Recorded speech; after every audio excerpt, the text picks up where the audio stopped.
I just wanted to do a video on this Honda Civic car hunt, and not just for the actual these packs, because that's really easy enough to do. You can just take a Lotus Elise or the Shelby and just leave them in touch drive, and I find like the Elise will get it most of the time if you just leave it touch drive on its own without any input, but you can just direct them towards that barrel roll ramp off the edge of the valley, and you'll always get that 45 seconds for both of those packs. But a lot of people were kind of chatting about that Nissan Leaf and having issues with getting the 42 seconds. Now, if you're chasing down blueprints for the Honda Civic, it's a good car to have blueprints for.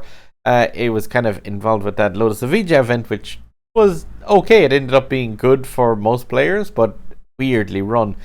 But anyway, that aside, to actually get those 7 guaranteed blueprints, because it is quite handy, if you've got the Nissan Leaf in your garage, you might still notice the fact that it's very difficult to get that up to the speed required to get it there in 42 seconds. Because, yeah, this car's top speed is not great, but there is a trick to it. And I'll show that here in a run, and I'll also show it after video. If this is the first one of my video guides you've watched, guys, please do click the subscribe button down below and give this a thumbs up. Or leave a comment, engagement, YouTube likey. But yeah, what I show you is just a case of, say, with my car. And this way my one is tuned up. It's missing like 300 tuning, but it's mostly the handling is 0, and yeah, but I have the acceleration, nitro, and top speed mostly tuned up. I've just been using this as a mule to kind of put the parts onto for the quests every day, but in the last week I've been using this Ferrari super fast because I think that's going to be needed for the upcoming event. All of the cars in this game, like the nitro state for all of them, gives you the same top speed when you're driving on flatland, at least anyway. But the electric cars that they've brought in, so the Vanda Electric's car and this one, both have a different nitro state when they're in blue perfect nitro.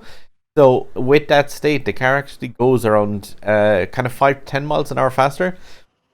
There's 11% higher max speed, and like, that wouldn't be a lot if not for the fact that this car is so slow to begin with, so it might be hard to notice. But if you actually notice the fact that they're like, that blue nitro state is 172 miles an hour and 219 in the air, but yeah, 172 with this car. Okay, that sounds terrible, and it is, but for the Nissan Leaf, that's actually like far faster than the standard top speed of this car. Like, if you've been trying to do this run, you may have noticed the fact that it's shockingly slow. Whereas, yeah, that blue nitro state will get you there in the 42 seconds. It's pretty much the only way of doing it.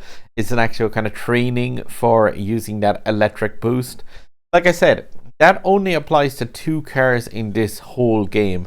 And that is the Nissan Leaf right here for this event. And then the other car that it affects is the Vanda Electric's Dendrobium.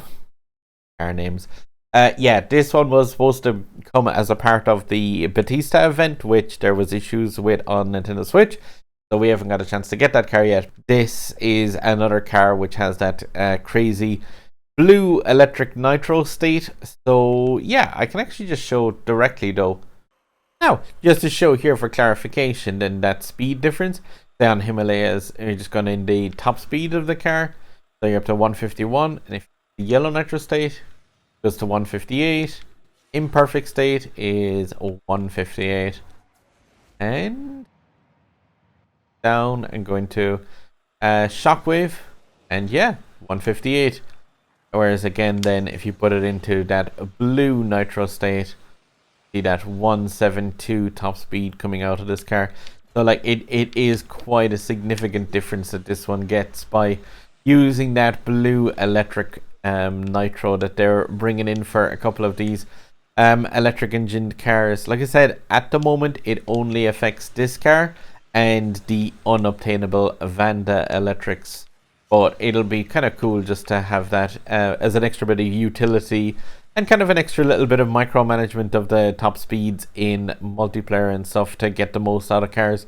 Just to contrast that and actually see here, like, say with the Lotus Elise, just in case you're ever like in doubt of the fact that, wait, all the nitro states are the same speed? Yeah, they completely are. So like here you see regular nitro state is 175 miles an hour. the imperfect is 175 miles an hour.